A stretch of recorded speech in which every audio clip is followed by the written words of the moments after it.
Kepada yang terhormat Ibu Kepala Sekolah SDN Gayam 1, kepada yang terhormat rekan-rekan guru semua yang kami banggakan. Marilah kita panjatkan puji syukur kehadirat Allah Subhanahu wa taala yang telah melimpahkan rahmat, taufik dan hidayahnya kepada kita semua, sehingga kita bisa berkumpul di dalam ruangan ini melaksanakan diseminasi pada pagi hari ini dalam keadaan sehat walafiat. Tak lupa salawat serta salam tetap kita limpahkan kepada junjungan Nabi besar Muhammad Sallallahu Alaihi Wasallam yang kita nanti-nantikan syafaatnya di hari yaumul kiamah nanti. Amin amin ya rabbal alamin. Saya sebagai pembawa acara, marilah kita buka acara ini bersama-sama dengan bacaan basmalah. Bismillahirrahmanirrahim. Untuk selanjutnya, sambutan Ibu Kepala Sekolah SDN Gayam 1 kepada Ibu Siti Handayani, kami silakan.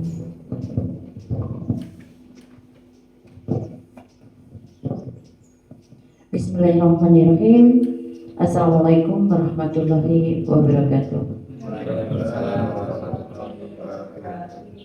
Yang terhormat Bapak Ibu Guru SDN Gayam 1 yang saya banggakan, mohon izin saya berdiri. Di sini nanti acaranya sosialisasi ya, berbagi pemahaman dari materi modul 14 budaya positif oleh David Prasetyo. Ini sampai bisa agak digeser. Saya ke sini, Pak. Enggak apa-apa. Ya.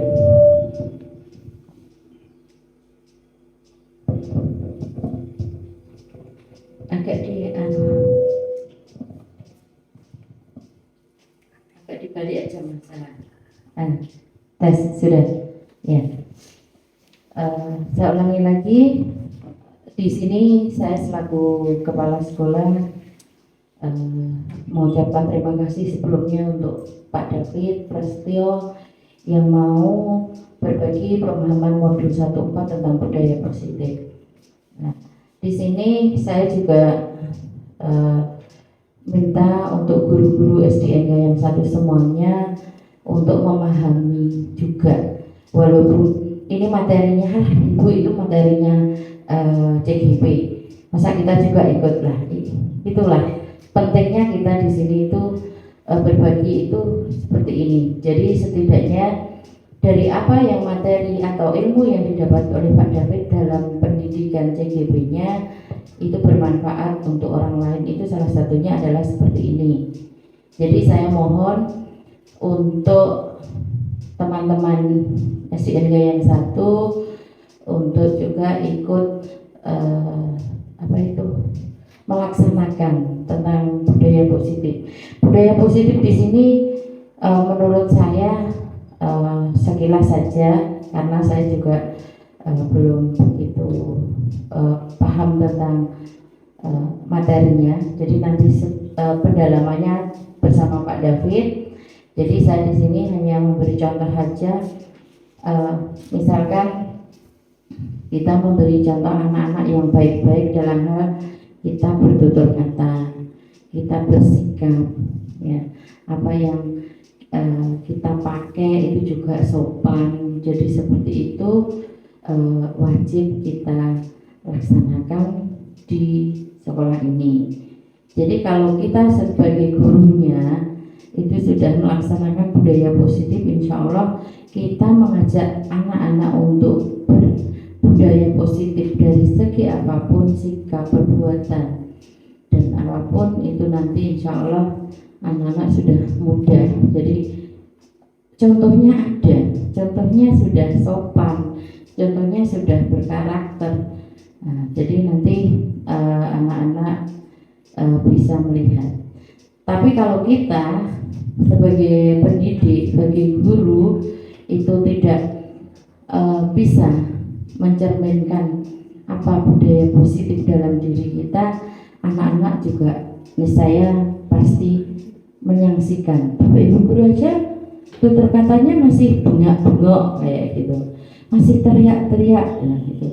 Jadi hal-hal sekecil itu pun, kalaupun anak-anak salah, anak-anak melanggar aturan, itu jangan sekali-kali kita langsung marah dengan nada tinggi, tapi juga kita selaku pendidik harus tetap mendidik, membimbing, jadi dengan perkataan yang sopan. Tuh. Terus juga perbuatan, ya. Kita melarang anak-anak merokok, ya, di sekolah atau di rumah karena kita masih usia SD. Tapi bapak ibu gurunya di sekolah ada yang bawa rokok, ya. Jadi seperti itu, hal-hal yang kecil, monggo dengan adanya sosialisasi atau tentang pengimbasan tentang budaya positif dari guru penggerak kali ini, bapak ibu guru semuanya juga bisa berubah ke lebih baik lagi. Jadi menjadikan kita akan lebih baik itu adalah hal yang sangat luar biasa, ya. Yang pasti kita itu ya tetap belajar dan belajar. Salah satunya adalah belajar dari mana saja. Walaupun Mas David di sini usianya lebih muda, tapi Mas David dapat ilmunya itu kita sebagai pendidik lainnya yang lebih senior yang tidak dapat ilmunya, kita bisa menyerap ilmunya dari Pak David, ya. Jadi tidak usah ada istilah senior dan junior. Jadi belajar itu kapan saja dengan siapa saja. Jadi walaupun yang masuk guru penggerak Pak David yang lebih muda, tapi mohon yang guru-guru lebih tua juga, kalau itu ada ilmu yang lebih bermanfaat dan wajib kita laksanakan di sekolah kita, itu berarti monggo. Jadi kita laksanakan dengan sebaik-baiknya, ya. Terus selanjutnya di SDNG yang 1 karena sudah melaksanakan kurmer, jadi bisa dimasukkan juga dalam P5-nya.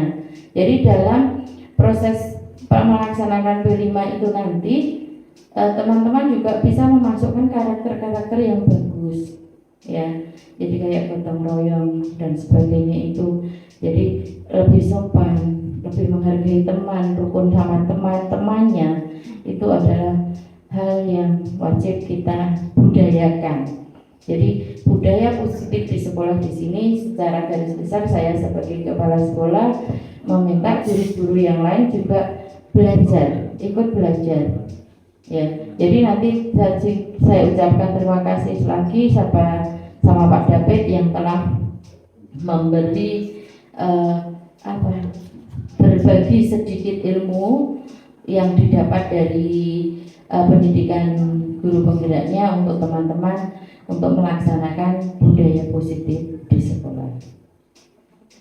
Itu saja menurut saya yang bisa saya sampaikan.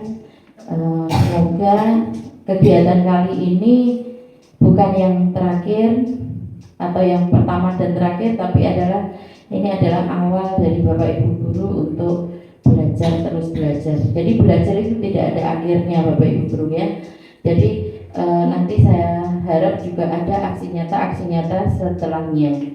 Jadi dengan adanya materi-materi yang berbeda-beda yang sekiranya bagus untuk dilaksanakan oleh semua warga sekolah di SDNG yang 1, itu nanti bisa dibagikan di forum seperti ini. Itu saja menurut saya. Terima kasih, mohon maaf jika ada salah kata. Wassalamualaikum warahmatullahi wabarakatuh.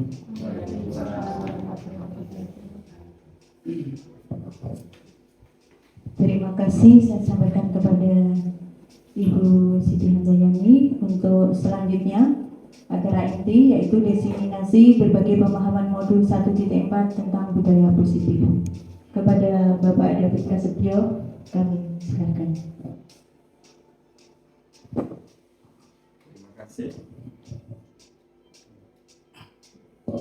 Terima kasih kepada moderator yang telah buka pada acara pagi hari ini di acara diseminasi berbagi pengalaman modul 1-4 tentang budaya positif. Dan terima kasih yang kedua yaitu saya aturkan kepada kepala sekolah, yaitu kepala sekolah SDN 1 yang telah membimbing saya dan telah memberikan saya dorongan sehingga saya dapat di titik ini, yaitu titik dalam arti kata pendidikan guru penggerak angkatan 9 dalam kelas saya, yaitu kelas 132B. Di acara ini saya sudah beberapa hal melakukan pendidikan, yaitu beberapa hal dengan aksi nyata. Di dalam modul 1-4 ini saya akan memberikan aksi nyata di kelas atau sekolah JKM 1 di dalam budaya positif. Selanjutnya sudah dibuka dari moderator dan sudah Bapak dan Ibu Sidartayani ke materi yang inti, yaitu diseminasi. Di acara yang inti ini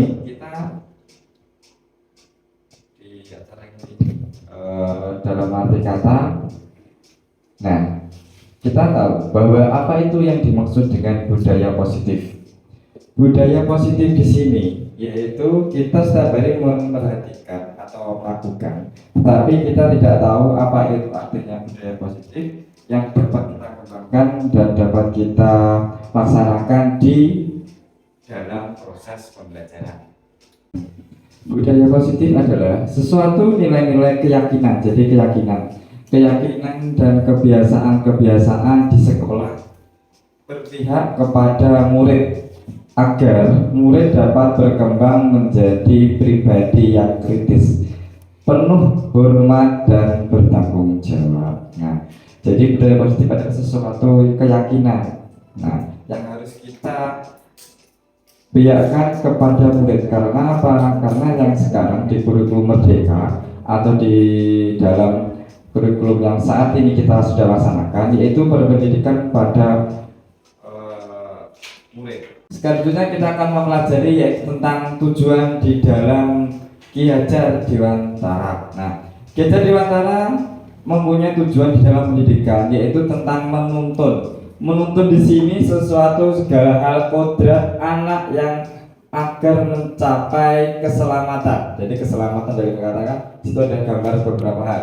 Keselamatan dan kebahagiaan yang setinggi-tingginya, baik sebagai manusia maupun sebagai anggota masyarakat. Nah, bahkan di sini sesuatu hal yang bersinar. Jadi kebahagiaan dan sesuatu hal yang dapat kita nikmati, yaitu anak sesuatu kenyamanan dalam bermasyarakat juga. Nah, selanjutnya tentang perubahan di dalam paradigma belajar. Nah, paradigma belajar di sini yaitu sekolah membangun budaya positif. Nah, sebelum saya lanjutkan, alangkah baiknya karena sudah suasananya begitu, misalnya itu kalau es itu kita cairkan dulu gitu. Nah, sebelumnya kita melakukan ice breaking dahulu lah, sedikit kita ice breaking nanti beberapa biar kita sedikit cair suasananya biar tidak terlalu tegang. Nah, kita coba dengan tebak-tebakan dahulu ya. Ya, tebak-tebakannya adalah mungkin udah paham. Cluenya tahu itu bulat. Bulat itu satu. Sekarang tahu itu bulat. Bulat itu satu. Nah, sekarang kita coba Pak Toto. Nah, kita coba penjelasan dahulu. Pasti kita sudah memperhatikan atau melakukannya, tapi kita tidak sadar. Nah, tahu itu bulat. Bulat itu satu. Kita coba satu. Yang setelah yang pertama maksudnya 6 ditambah 8. Berapa betul? 14. Yang lain buat ini? 14. Bu Dita? 14. Yang lainnya? Mungkin? Bu Dita? 1. Jawabannya adalah 3. Lanjut lagi ya? Coba 1 juta ditambah 8. 1 juta ditambah 8. 10 yang lainnya? Berapa? Delapan, ya betul 8. Masih bingung Pak Toto? Coba Pak Irman kita coba perkalian ya, agak sedikit. Perkalian. Nah, perkalian 1000 dikali 696. Berapa? Pak Irman? Oh iya, betul. Ada yang lain jawabannya? 0. Oh, benar, salah. Jawabannya adalah 9. Nah, sekarang udah lagi. Ya, ada TikTok ini. Tahu itu bulat. Bulat itu 1. Semua yang benar bulat berarti ya tetap angka 1. Kita coba lagi. 1 juta. Sekarang pengurangan. 1 juta dikurangi 9. 9 juta. Gimana? Gimana tadi bisa? Enggak. 1 juta dikurangi 9. Min 8. Salah. 1 juta dikurangi 9. Berapa jawabannya? 9. Kurang 1 juta? Jawabannya adalah 5. Masih bingung? Bingung. Ya. Clue-nya adalah tahu itu bulat. Bulat itu 1. 1 juta nolnya berapa? 6. Terus kalau 9 nolnya berapa? Bulatnya berapa? 1. Berarti 6 dikurangi 1 5. Masih bingung Pak Toto? Clue-nya kan cuma tahu itu bulat. Yang bulat itu pasti 1. Kita coba yang terakhir nih. 1 ditambah 2 ditambah 3 ditambah 4 ditambah 5 ditambah 6 ditambah 7 ditambah 8 ditambah 9 ditambah 10 dikurangi 10. 1. Berapa? 40. Berapa? 40. 1 ditambah 2 ditambah 3 ditambah 4 ditambah 5 ditambah 6 ditambah 7 ditambah 8 ditambah 9 ditambah 10 dikurangi 10. Nah, ini ada berapa? 1, 2, 3 sampai 10 ada berapa yang bulatnya? 10 9. Iya, 10-nya 1. 8-nya 2. 8-nya 2, berarti berapa? 4. Terus ternyata 10-nya ada berapa nol? 1. Berarti jawabannya 3. Bukan 0. Tepuk tangan buat semua. Terima kasih. Itu tadi sebenarnya buat SBK kita melihat-lihat, karena tadi cuma clue, kita melihatnya memperhatikan sesuatu yang lain. Karena clue-nya cuma 1. Bulat itu adalah 1. Tahu? Ya, agak betul tahu ya. Itu clue-nya betul 1. Jadi karena ada 6 itu cuma 1. Terus ada berapa lagi? 8-nya kan 2. Jadi 2 tambah 1 3. Sebelahnya berapa? 1 4. Nah, dan lanjutkan ke materi lanjutnya. Nanti kita lanjutkan lagi SBK-nya. Lanjutnya. Perubahan di dalam paradigma belajar sekolah yaitu membangun budaya positif. Di sini sekolah kita yaitu menyediakan lingkungan yang aman dan nyaman supaya apa? Murid-murid dapat berpikir, bertindak dengan merdeka. Merdeka dalam arti kata mandiri dan bertanggung jawab ya. Strateginya apa kalau kita melakukannya? Yaitu menurut Ki Hajar Dewantara atau Ki Hadib dan Diene Gosin, disiplin adalah sesuatu bentuk kontrol. Jadi kita mengontrol diri kita sendiri. Tujuannya untuk apa? Terwujudnya nilai-nilai di dalam prinsip yang dianutnya seorang dalam nilai kebajikan. Kebajikan seperti apa? Berdasarkan pada nilai universal atau universal, menambahkan motivasi intrinsik dari dalam kita, intrinsik dari dalam dulu. Jadi mencapai tujuannya mulia, melakukan apa? Disiplin budaya positif. Maksudnya, nah seperti ini kita sudah melakukannya sebenarnya, yaitu pendidikan di dalam Indonesia. Kita sudah melakukan namanya profil pelajar Pancasila. Setiap hari kita pasti tahu dan melakukannya, yaitu di dalam kita melihat atau melakukannya. Dalam arti kata itu, setiap pagi sebelum berangkat atau sebelum masuk kelasnya kita pasti melakukan, yaitu berjabat tangan. Dan hanya pada setiap pagi hari kita melakukan apa? Sholat duha berjamaah. Karena profil Pancasila yaitu salah satunya yaitu tentang apa? Beriman dan bertakwa. Nah lanjutnya, disiplin di dalam kelas 4. Karena kita kan saya menerangkan di kelas 4. Kayaknya kelas 4. Kelas 4 ini seperti apa? Kita sudah menerapkannya seperti apa? 5S. Sesuatu yang istilahnya itu sesuatu yang biasa, tapi kita suatu bisa kembangkan yang jadi luar biasa di dalam penilaian atau penerapan budaya positif.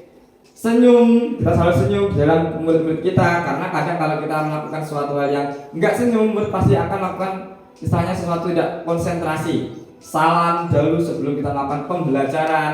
Sopan, kita melakukan namanya imbas atau istilah kita melakukan contoh di dalam pembelajaran. Dan santun, nah berbaris yang rapi. Nah biasanya anak-anak kita harus masuk ke kelas masing-masing, tapi kita mulai dengan yang rapi dahulu agar terciptanya sesuatu budaya positif yang dapat terciptanya kenyamanan di dalam kelas kita.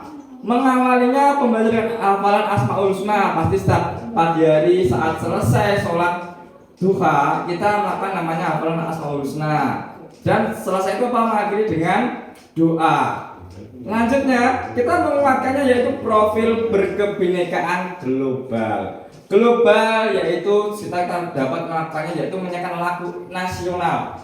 Pasti kita semua guru-guru kita sudah melakukan namanya lagu nasional, tapi sudah mulai luntur. Maka dari itu kita sebagai guru di era zaman sekarang harus tetap menerapkan yaitu menyanyikan lagu nasional dalam proses pembelajaran atau di akhir pembelajaran. Mengajak ice breaking dan yel-yel. Ice breaking sebenarnya untuk mencairkan suasana. Anak itu biasanya rata-rata itu dia maksimalnya 20 menit di dalam menerima atau melakukan konsentrasi dalam pembelajaran. Tidak mungkin lebih, karena saya terapkan di dalam kelas itu pasti paling maksimal 20 itu pasti sulit. 15 menit aja itu sudah alhamdulillah sudah bisa. Makanya setiap berapa menit kita melakukan ice breaking sebenarnya, tetapi hal seperti itu harus kita kembangkan. Nah, bergotong royong kita lakukan seperti setiap hari kebersihan kelas di dalam piket, mungkin dalam hari-hari tertentu. Terus ada lagi juga baris yang rapi. Nah, terus keamanan, dari keamanan dalam pembelajaran. Ada anak sesuatu yang melakukan suatu bullying, kita harus melakukan itu namanya pendekatan terlebih dahulu. Jangan langsung kita kasih hukuman. Lanjutnya, nah konsep inti di dalam budaya positif, disiplin positif dan nilai-nilai kebajikan universal. Yang kedua teori motivasi, hukuman dan restitusi. Yang ketiga keyakinan kelas. Nah, kebutuhan dasar manusia apa yang kita akan pelajari, dan 5 posisi kontrol di dalam diri kita. Nah, yang terakhir segitiga restitusi. Nah, makna di sini sudah kita pelajari dari bahasanya disiplina. Nah, kenapa? Karena di sini menggali potensi menuju sebuah tujuan. Jadi ada tujuannya, tidak hanya kata-kata saja. Yang apa? Dia dihargai, kita dihargai. Dalam budaya kita, makna disiplin berubah menjadi sesuatu yang dilakukan suatu pada orang lain. Jadi kalau kita kan orang yang disiplin. Nah, kecenderungannya apa? Kecenderungan adalah disiplin dengan ketidaknyamanan. Karena kita akan memaksa orang lain, untuk melakukan pencapaian suatu tujuan yang mulia. Nah, contoh tadi sudah kita ada 3 teori motivasi perilaku manusia. Motivasi eksternal untuk menghindari ketidaknyamanan. Biasanya kita melakukan hukuman. Yang selanjutnya eksternal lagi, mendapatkan imbalan dari orang lain, institusi, apa yang dapat kita lakukan untuk melakukannya. Motivasinya apa dari internalnya, positifnya? Menghargai diri sendiri. Lanjut ya. Setelah teori motivasi, kita lanjutkan yaitu mengenai pertanyaan pemantik. Apa perbedaan antara hukuman, konsekuensi, dan restitusi? Ada yang tahu? Dari perbedaannya apa? Perbedaannya kalau hukuman itu secara terstruktur, Ya. kalau konsekuensi itu hanya apa itu kebiasaan saja, tidak terstruktur. Sedangkan restitusi sesuai dengan keyakinan yang kita buat, bisa dengan melakukan tindakan dengan yang lebih baik daripada hukuman ataupun konsekuensi. Ya, terima kasih. Kita akan dalami lagi mengenai perbedaan antara hukuman, konsekuensi, dan restitusi. Nah, itu sudah dijelaskan sama Bu Dari. Nah, kita lanjutkan mengenai perbedaan hukuman dan konsekuensi. Hukuman adalah sesuatu yang menyakitkan, biasanya menyakitkan. Konsekuensi apa? Yang harus terjadi, harus. Memang karena kan beda kalau hukuman, menyakitkan. Lanjutnya, membuat anak sakit fisik maupun hati untuk jangka waktu yang lama. Kalau konsekuensi itu apa? Merasa tidak nyaman dalam jangka waktu yang pendek, karena ada konsekuensinya. Yang ketiga, anak membenci kedisiplinan. Kenapa? Nah, karena biasanya anak harus seperti ini, harus seperti ini. Tapi kalau konsekuensi, anak menghargai disiplin, jadi kita menghargai kedisiplinan. Lanjutnya, paksaan, bersifatnya memaksa kalau hukuman. Tetapi kalau konsekuensinya stimulus itu seperti kita memberikan suatu dorongan atau memberikan suatu tadi pematiknya seperti apa. Lanjutnya, ketanggapan, mendorong anak menyakiti diri sendiri. Ya, kalau hukuman itu kita menyakiti diri sendiri karena ada hukumannya. Tapi kalau konsekuensi, mendorong anak agar mudah menyesuaikan diri, jadi menyesuaikan diri terhadap apa yang telah kita konsekuensikan. Kalau hukuman lagi, konsep dirinya selalu buruk. Kalau konsekuensi, konsep dirinya yang baik. Anak belajar untuk menyembunyikan, itu hukuman karena kita kesalahan. Saya nggak pengen tahu guru atau pak guru saya itu melakukan kesalahan. Jadi kita hukumannya kita salah kita sembunyikan. Jadi kita biar nggak tahu oleh bapak ibu guru. Tetapi kalau konsekuensi, anak belajar untuk mematuhi, masih belajar peraturan apa yang untuk dilakukan. Nah, kalau yang terakhir, hukumannya apa? Marah, bersalah, dipermalukan di depan anak-anak yang lain, merasa tak dihargai. Tapi kalau konsekuensi, kehilangan haknya karena dia ada konsekuensi. Kamu haknya seperti ini, nggak boleh karena ada hilang haknya. Yang kedua apa? Kedua, tidak nyaman, diasingkan untuk sementara atau time out. Nah, lanjutnya. Nah, restitusi yaitu proses menciptakan kondisi bagi murid untuk memperbaiki kesalahan mereka sehingga mereka bisa kembali pada kelompok mereka dengan karakter yang lebih kuat. Kembali tapi dengan lebih yang kuat karakternya. Restitusi juga merupakan proses kolaboratif. Jadi kolaboratif juga yang mengajarkan murid untuk mencari solusi dulu. Apa masalahnya dari mereka? Nah, membantu juga apa yang mereka inginkan, apa yang menurut kita harus bantu. Apa bagaimana untuk memperangkat orang lain juga dibantu menurut Gosen tahun 2004. Nah, lanjutnya. Nah, kalau keyakinan kelas, kita sudah tahu kalau keyakinan kelas tadi. Mengapa harus keyakinan kelas kita harus bentuk? Jadi penting karena terbentuk sebuah budaya yang dinamakan budaya positif. Yang selanjutnya, bagaimana mewujudkannya? Nah, kita mewujudkan budaya positif yang kedua adalah prosedurnya.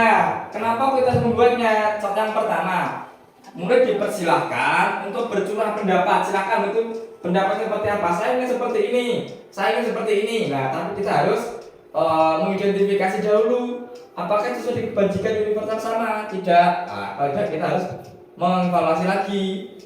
Jadi setelah kita mengidentifikasi, menyusunnya dalam kalimat-kalimat negatif yang tadi menjadi sebuah yang positif. Jadi yang negatif jadi positifnya dulu. Buat keyakinan kelas antara 3 sampai 7 keyakinan supaya mudah diingat dan mudah dijalankan. Jangan terlalu banyak dan jangan terlalu sedikit. Murid diminta meninjau ulang setelah kita buat kesepakatan di dalam kelas kita akan ditinjau ulang dulu. Gimana? Nah, setelah itu menandatanganinya. Jadi kesepakatan kita harus tanda-tangani. Mungkin ya karena kita sepakati boleh kita dengan suatu kesepakatan kita perjanjian seperti apa bisa kita terapkan di dalam kelas kita masing-masing. Hasilnya untuk apa? Kita bisa tempelkan di dinding, jadi semua bisa melihat, mempelajari. Mungkin yang lupa bisa diingatkan semua warga kelas karena di dalam kelas kita. Nah, kita mempunyai kebutuhan dasar manusia. Kebutuhannya apa? Yang pertama survival atau kita menyebutkannya adalah bertahan hidup. Yang kedua cinta dan kasih sayang, kita pasti butuh. Yang ketiga penguasaan, kita harus punya penguasaan dalam arti apa yang harus kita kuasai. Yang keempat kesenangan, kita pasti butuh senang, kalau senang nggak mungkin. Nah, yang terakhir kebebasan, seperti sebuah kupu-kupu. Gambar kita sabarkan sebuah kupu-kupu bebas dan menjadi suatu hal yang baik, yang bagus, dan suatu hal yang indah untuk dilihat. Nah, maka dari itu kebutuhan dasar manusia kita harus kita pasti penuhi. Selanjutnya, kita juga harus sebagai guru mempunyai 5 posisi kontrol. Seperti apa? Penghukum, pembuat rasa bersalah, teman, pemantau, dan yang paling kita nanti lanjutkan adalah sebagai manajer. Nah, lanjutnya 5 posisi kontrolnya yaitu, di sini ada beberapa hal. Nah, yang pertama motivasi di dalam posisi kontrol. Identitasnya gagal, yaitu menghindari hukuman, penghukum, dan membuat orang merasa bersalah. Guru berbuat menghadik, menunjuk-nunjuk, menyakiti, dan menyindir. Orang bersalahnya seperti apa? Berceramah dan mengatakan seharusnya ibu kecewa. Nah, itu namanya identitas gagalnya. Identitas suksesnya seperti apa? Kita menghargai imbalan atau ketergantungan pada orang lain. Itu sebagai teman. Temannya seperti apa? Membuat alasan-alasan untuk muridnya. Nah, ada lagi pemantau. Kalau kita sebagai pemantau apa? Menghitung dan mengukur. Hitung, kita sebagai pemantau hanya menghitung dan mengukur saja. Tetapi dengan adanya kita posisi kontrol di dalam manajer, kita harus apa? Mengajukan pertanyaan. Jadi guru berbuat harus mengajukan pertanyaan terlebih dahulu sebagai manajer. Guru berkata, kamu tidak melakukan awas. Ya, rasakan. Itu penghukum. Itu namanya hukum. Tapi kalau pertanyaan bersalah seperti apa? Kamu seharusnya sudah tahu, ibu lelah sekali. Kata-katanya ibu stres. Nah, itu namanya merasa bersalah. Nah, tetapi kalau teman, ayolah lakukan demi ibu. Masa kamu tidak mau? Ingat, tidak ibu pernah bantu. Nah, itu kita sebagai teman. Tapi kalau pemantau, apa peraturannya? Cuma bertanya saja, pemantau. Tapi kalau manajer, apa yang kita yakini, apa yang bisa kau kerjakan untuk memperbaiki masalah ini, itu namanya manajer. Kenapa manajer? Kita harus terapkan di dalam kelas kita. Karena itu adalah identitas yang berhasil atau sukses kontrol diri. Yang ketiga, hasil. Ya, hasil di sini yaitu memberontak, menyalahkan orang lain dan berbohong. Jadi hasil dari hukum adalah apa? Pasti dia akan memberontak. Wah, saya nggak mau. Nah, karena saya tidak melakukan saya itu, saya melakukan kesalahan, itu namanya menghukum. Tapi kita memberontak, akhirnya saya melakukan pemberontakan terhadap apa yang telah saya lakukan. Nah, itu namanya hukum. Tapi kalau orang bersalah, seperti apa? Contohnya sendiri, menyembunyikan, menyangkal, atau berbohong juga, itu namanya bersalah. Yang ketiga, kalau sebagai teman, ketergantungan teman. Teman seperti apa? Kita tergantung terus. Hasilnya seperti itu. Pemantauan biasanya seperti apa? Menyesuaikan diri bila diawasi. Karena kita sebagai pemantau pasti kita hanya memantau jika diawasi.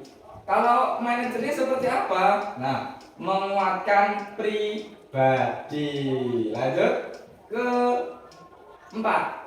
Kaitannya dengan dunia berkualitas, yaitu murid melakukan guru di luar dunia berkualitas. Jadi itu menghukum. Kalau persoalannya seperti apa? Murid meletakkan guru di dalam dunia berkualitas. Itu meletakkan guru dalam dunia berkualitas, itu namanya bersalah. Terus temannya seperti apa? Murid meletakkan guru di sebagai orang yang sangat penting di dunia berkualitas, sangat penting. Pemantaunya seperti apa?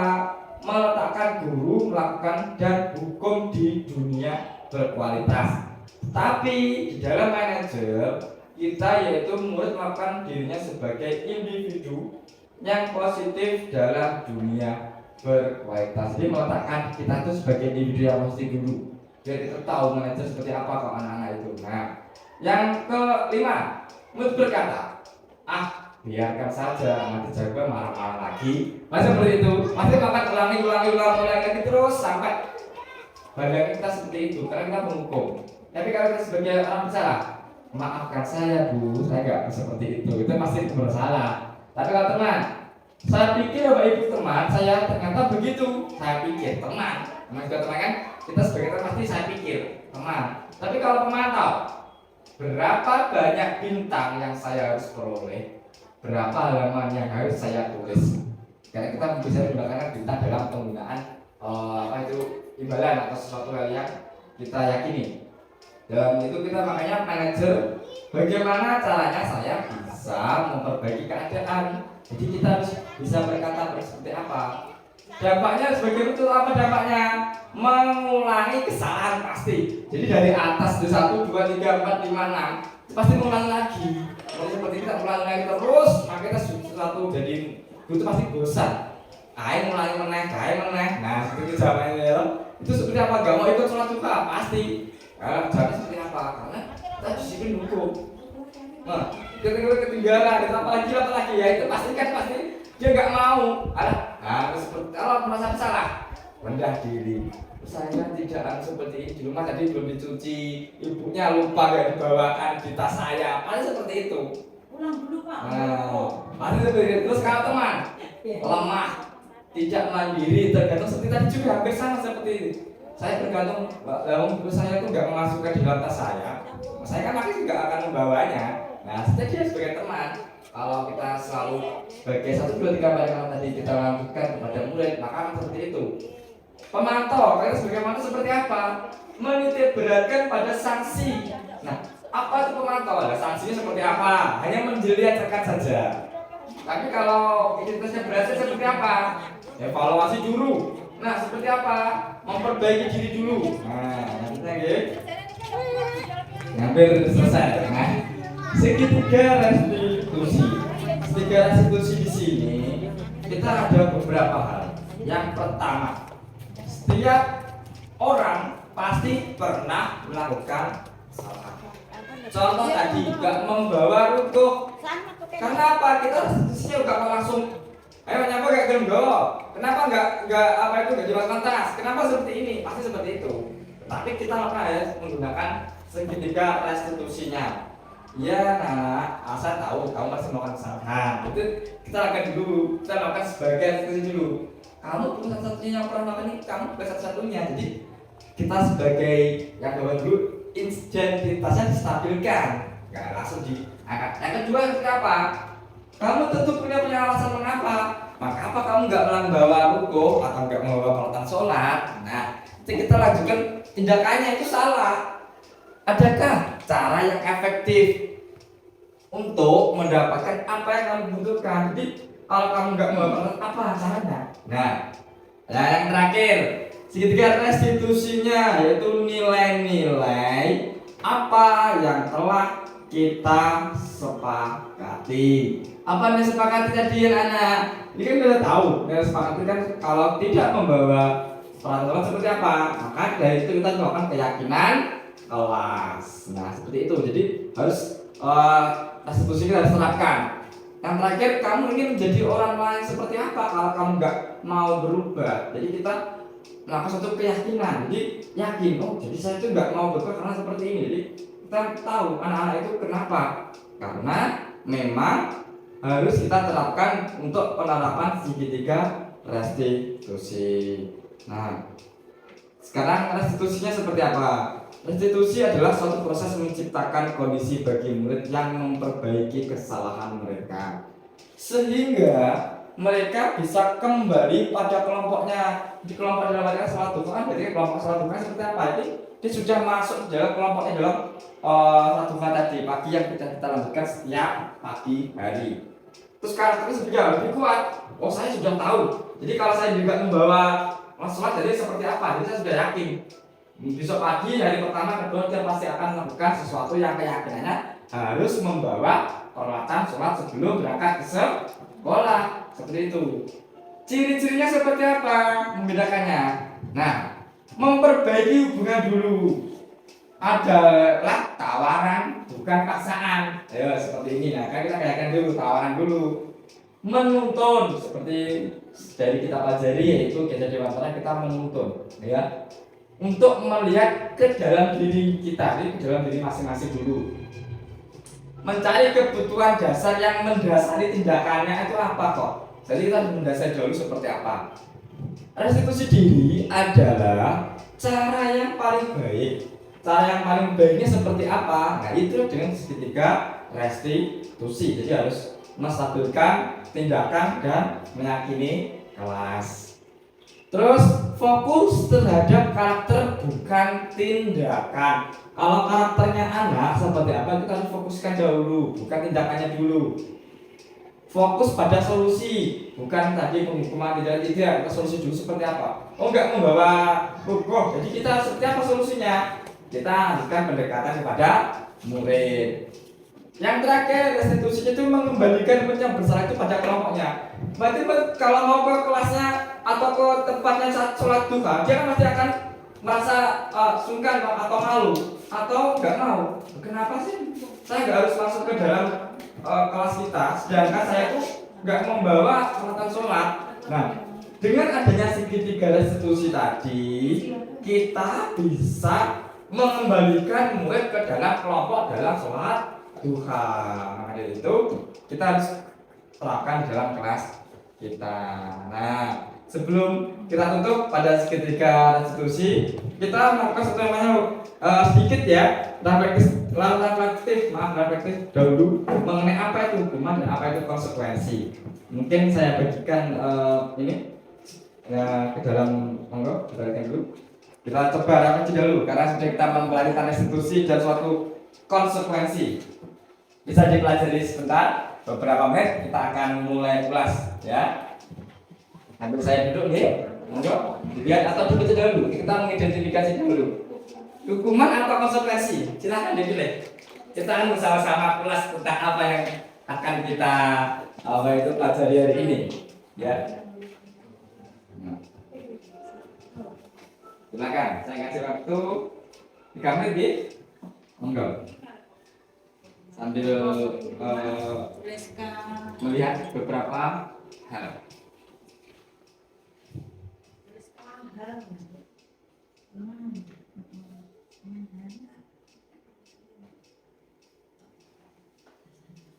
Kasih nama Mbak.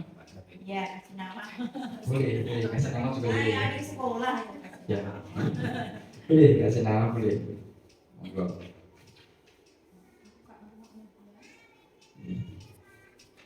Nih, saya kasihkan slide beberapa yang namanya tadi 5 posisi kontrol gitu. Nih, ada lagi juga ada tampilan lain. Nah, di sini. Kalau kita hukuman, kalau kan konsekuensi tadi. Boleh, kan itu aja nggak apa-apa. Atau hukuman konsekuensi boleh. Itu termasuk hukuman atau konsekuensi aja itu. Kita ulas bersama-sama mengenai diskusi kita. Okay?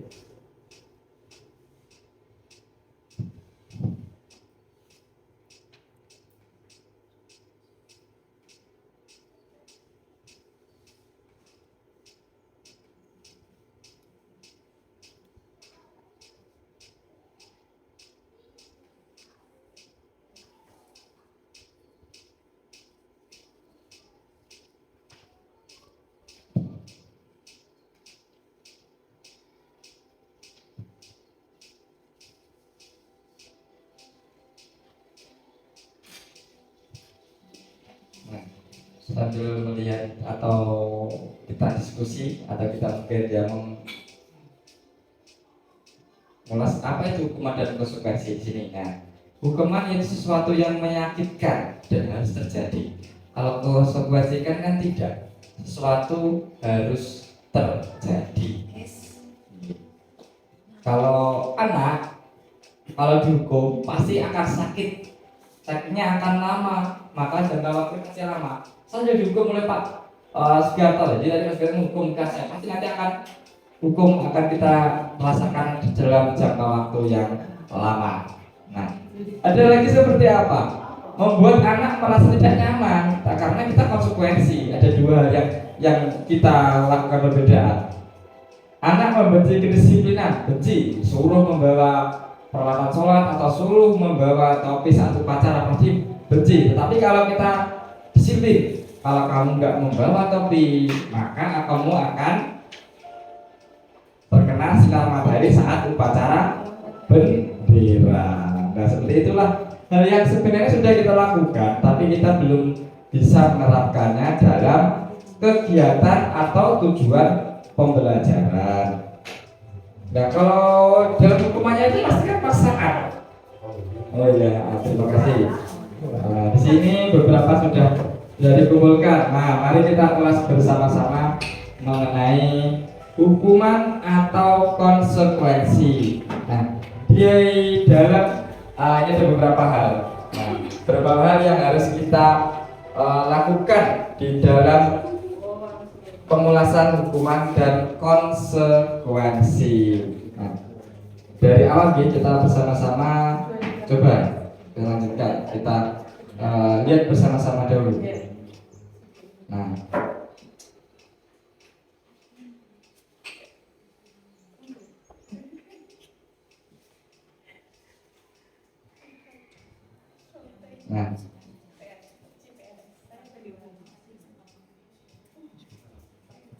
ya.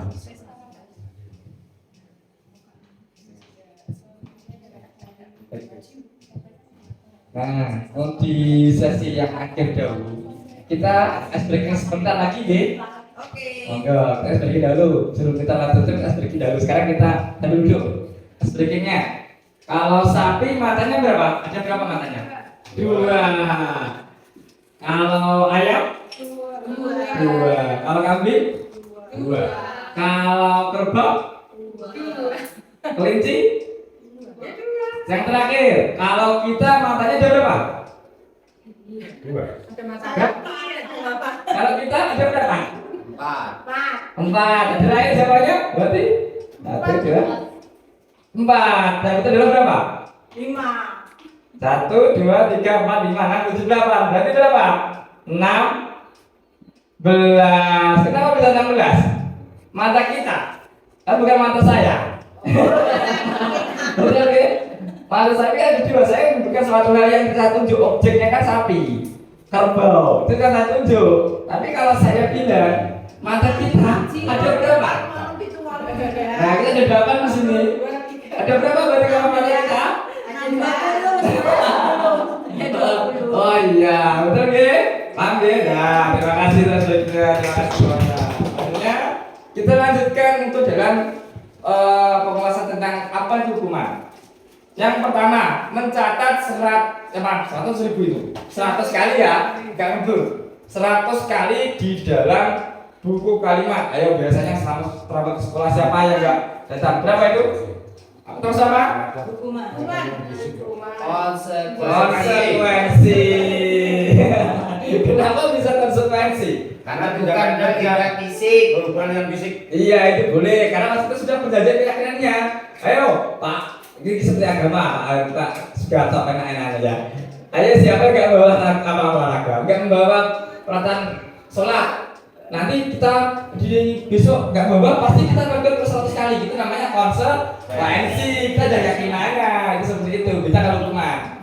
Lanjut ya, lari mengelilingi lapangan basket. Hukuman. Apa? Hukuman karena itu suatu hal yang fisik. Lanjut, membersihkan coretan yang dibuatnya di meja tulis. Konsekuensi. Iya, konsekuensi, kita paham. Ada beberapa ini yang masih salah teman.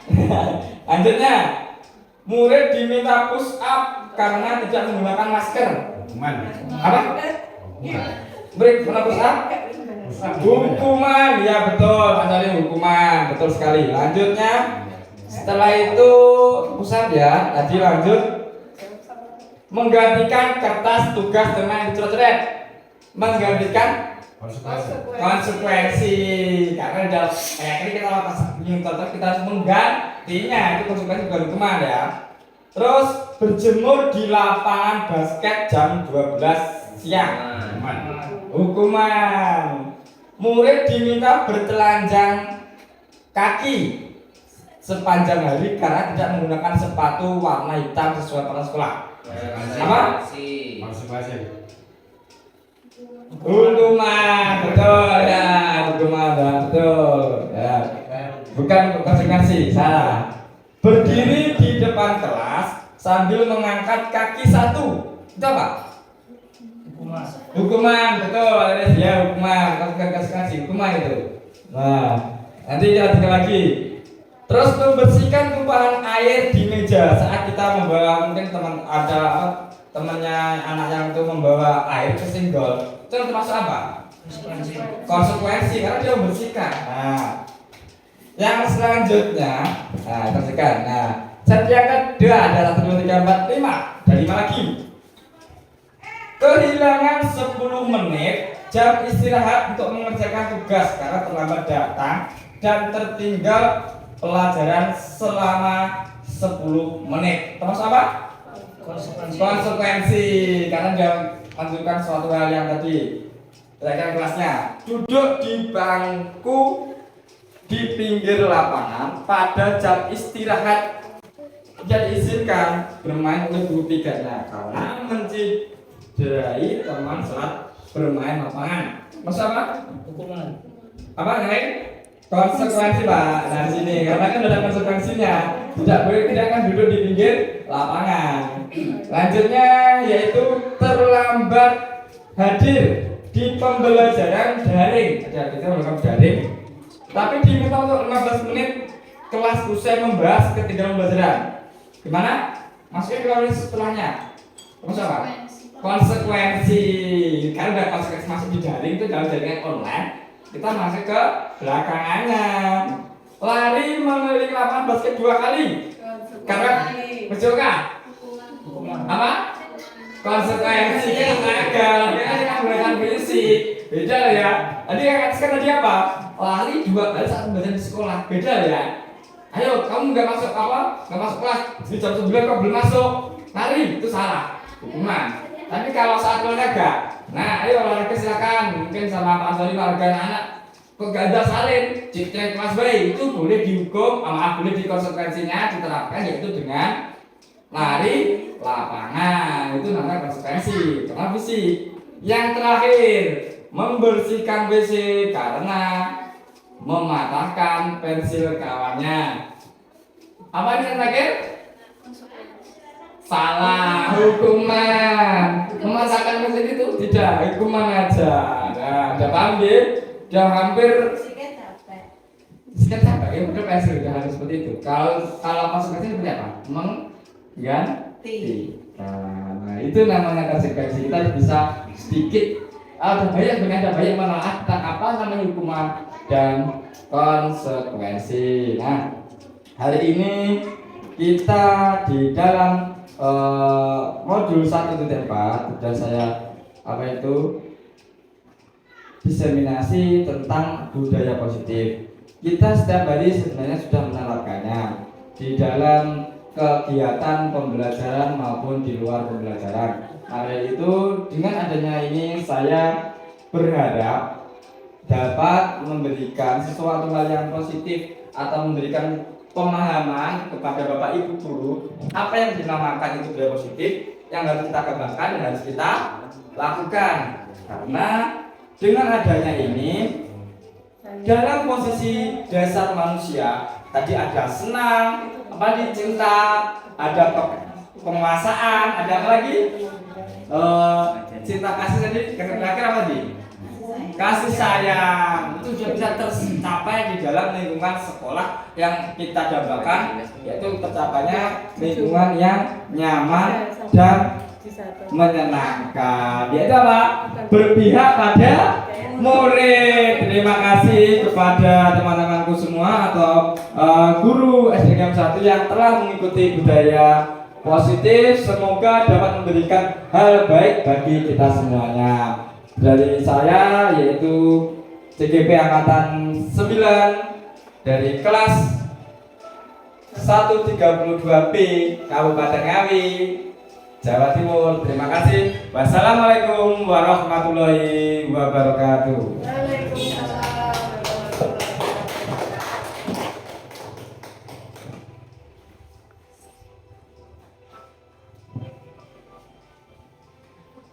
Terima kasih saya sampaikan kepada Bapak David yang telah memberikan ilmunya kepada kita semua, kepada guru SDN yang 1. Semoga bisa mengimbaskan untuk keseharian di pembelajaran. Untuk acara yang terakhir, malah kita tutup acara ini dengan bacaan hamdalah. Alhamdulillah. Terima kasih atas kehadiran Bapak Ibu Guru. Saya sebagai pembawa acara mengucapkan banyak terima kasih. Wabillahi taufiq wal hidayah wa ridwan inayah. Wassalamualaikum warahmatullahi wabarakatuh. Waalaikumsalam warahmatullahi wabarakatuh.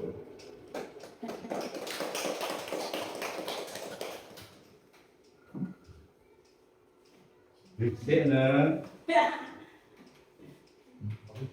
Kalah.